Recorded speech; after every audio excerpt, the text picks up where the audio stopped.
Let's see. All right, I think I'm live.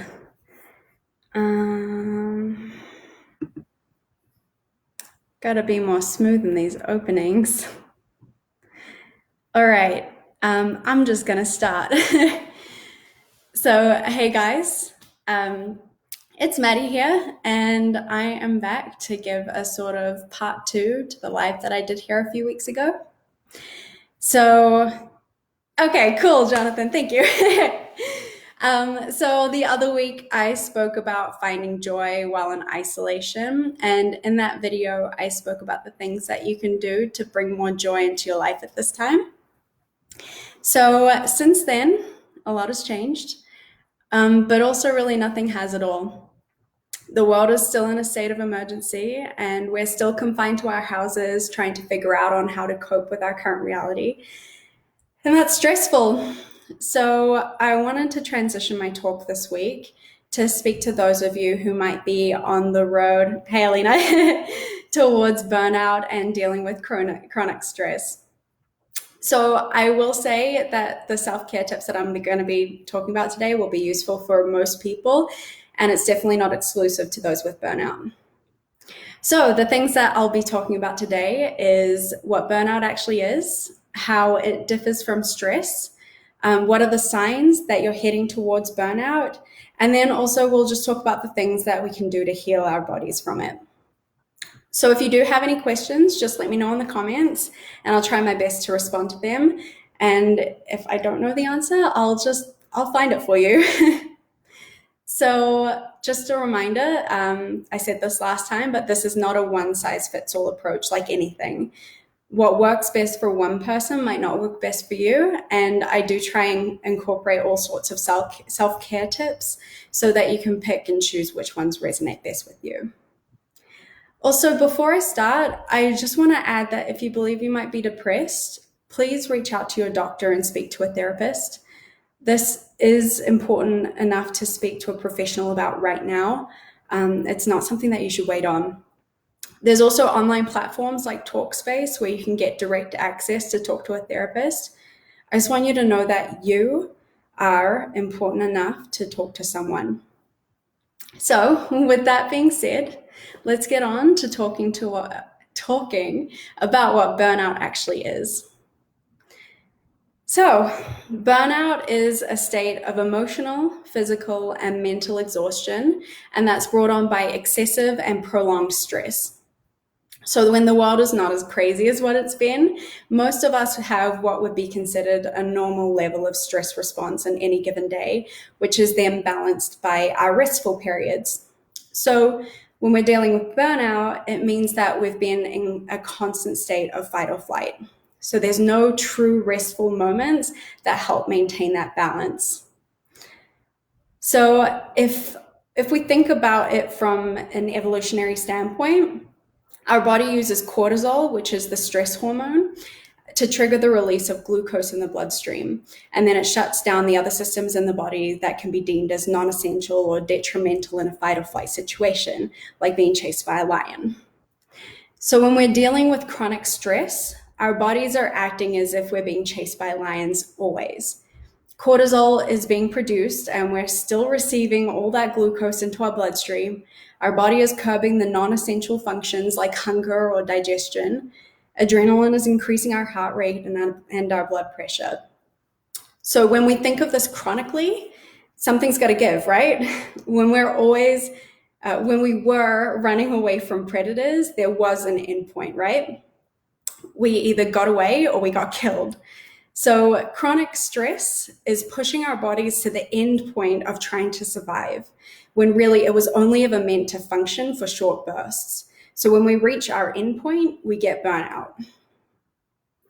Now, there is a difference between burnout and stress, and they tend to lie on opposite sides of the spectrum. So for instance, when stressed, there's a level of overengagement, whereas people suffering from burnout will feel disengaged. Stress can cause reactive or overreactive emotions, where burnout will have blunted or distant emotions. Stress can come with feelings of anxiety, and burnout can lead to feeling depressed. Burnout usually is the result of chronic stress, but at the end of the day, stress can be seen as overwhelm. So too many pressures, but you still feel like if you got things under control, things will be better. And burnout is underwhelm. So no motivation, you're beyond caring, mentally and physically exhausted. So I know this all seems like a bit of a downer, but the reason why I feel like it's so important to talk about right now is that I want you to be able to recognize the signs early. So times are uncertain.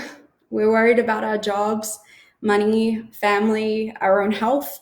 Along with the constant information that's going on in the world, we're essentially being primed for burnout without even realizing it, which can then lead to health problems that none of us want. I mean, none of us want health problems, but burnout can lead to depression, digestive problems, heart disease, memory and concentration impairment, along with many other things.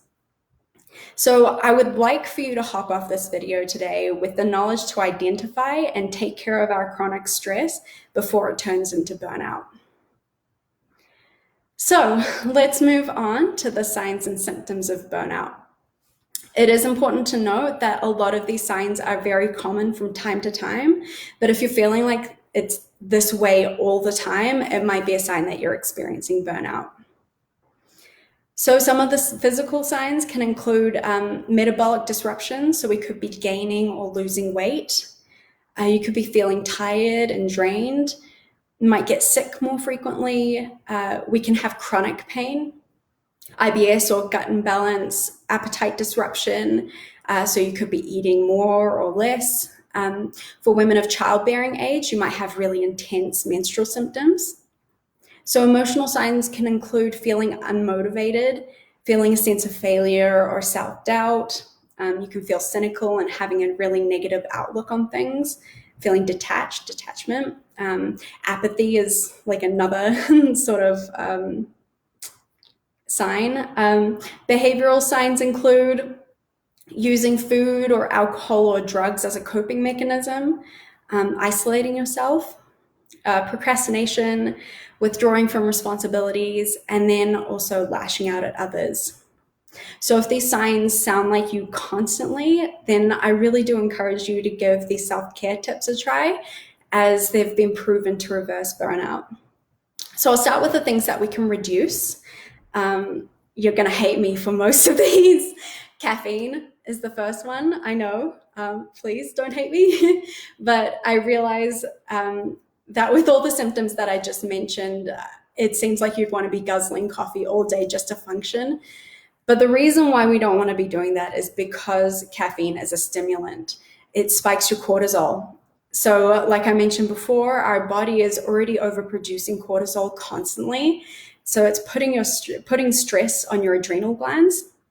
So to add more is just increasing the rate of which you will get exhausted. So be nice to your body and reduce the caffeine, and same goes for nicotine. Sorry.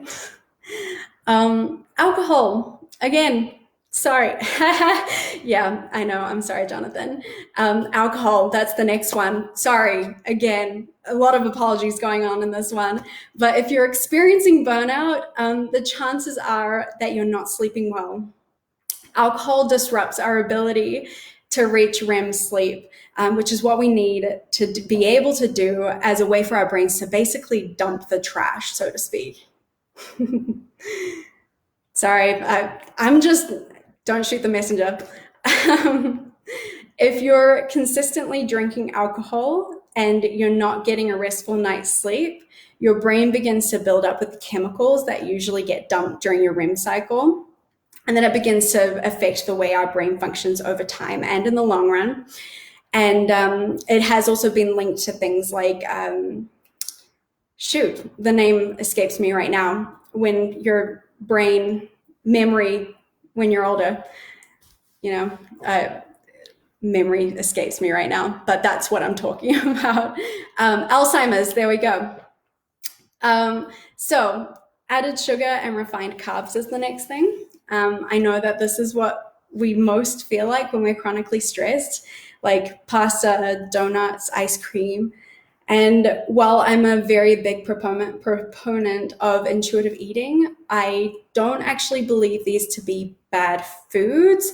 There's tons of evidence to show that these types of high carb foods quickly lead to crash in mood and energy, and that's really the last thing we want to be adding to our plate, right?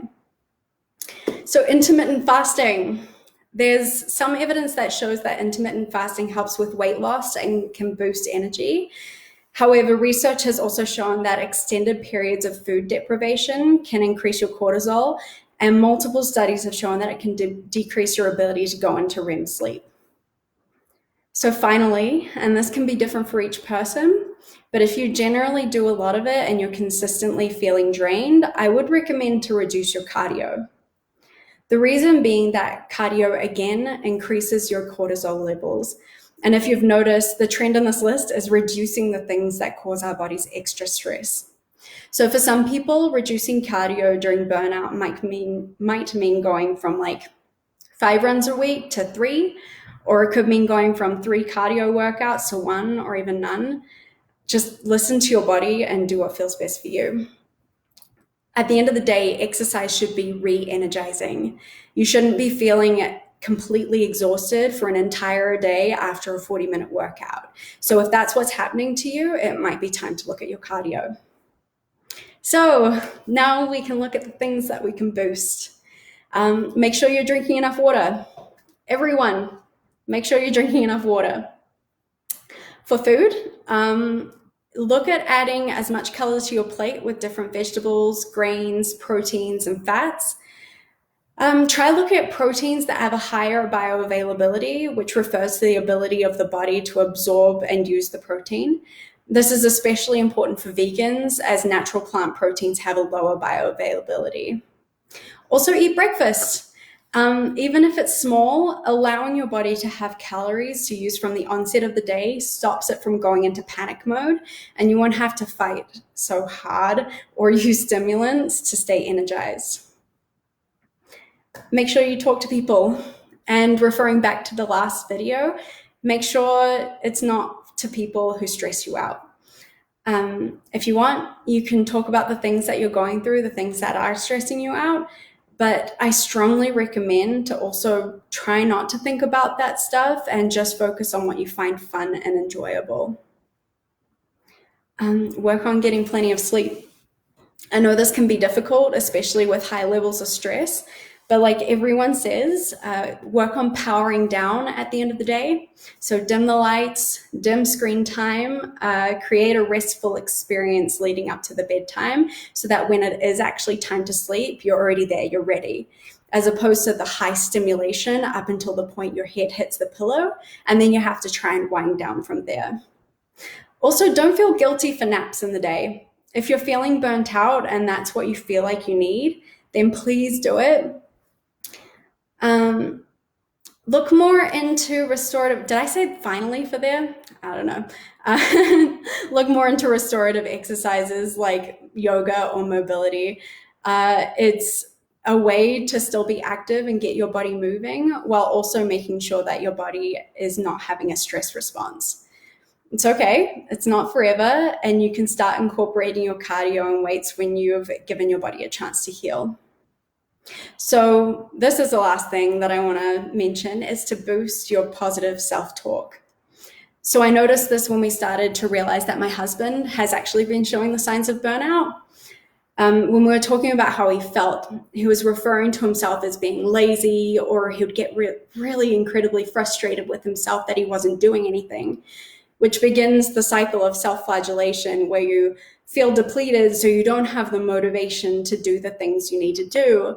Then you chastise yourself for not having done it, which then makes you feel guilty and does not motivate you to do the things, and it just keeps going around and around and around again. So be kind to yourself mentally, just as I'm encouraging you to be kind to yourself physically. So those are my self-care tips for burnout. I know that they seem obvious, but that's because they are. These are what we should be doing to help with stress, but that doesn't necessarily mean that we do them, right? My hope is that by reminding you that these are what we should do, it confirms that they are a cure. It's not just for weight loss or the stuff that you zone out on when your trainer is telling you these things. Just kidding. But the way we treat our bodies directly affects our health. And when we incorporate healthy habits in our day-to-day lives, you can see how that can heal you. So finally, I want to end this video on talking about seasons. So you might have heard people talking about the seasons of life that they're in. And it's just a way to label the different phases we go to. But what you might not know is that it's actually based off of the Bible verse. I'm going to butcher this, but Ecclesiastes 3:1-8. You also might know it as the song Turn, Turn, Turn by the Byrds. But the verse goes like this. There is a time for everything and a season for every activity under the heavens. A time to be born and a time to die. A time to plant and a time to uproot. A time to kill and a time to heal. A time to tear down and a time to build. A time to weep and a time to laugh. A time to mourn and a time to dance. A time to scatter stones and a time to gather them. A time to embrace and a time to refrain from embracing.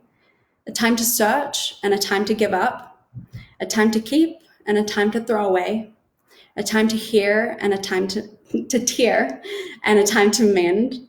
A time to be silent and a time to speak. A time to love and a time to hate. A time for war and a time for peace. So I wanted to share this because I want you to all know that this is just a season under many other seasons that we're going to have in our lives. And there is a place to feel like this. We can do the best that we can to make the most of the season, but at the end of the day, life ebbs and flows, and sometimes your season can just be about surviving, and that's okay, because there will be another season coming. So I hope that I've given you some things to think about today, and if you feel like you're dealing with chronic stress, I truly hope that these tips can help you move in the right direction. Again, if you have any questions, feel free to leave them in the comments or private message me. Stay safe, stay healthy. All the best.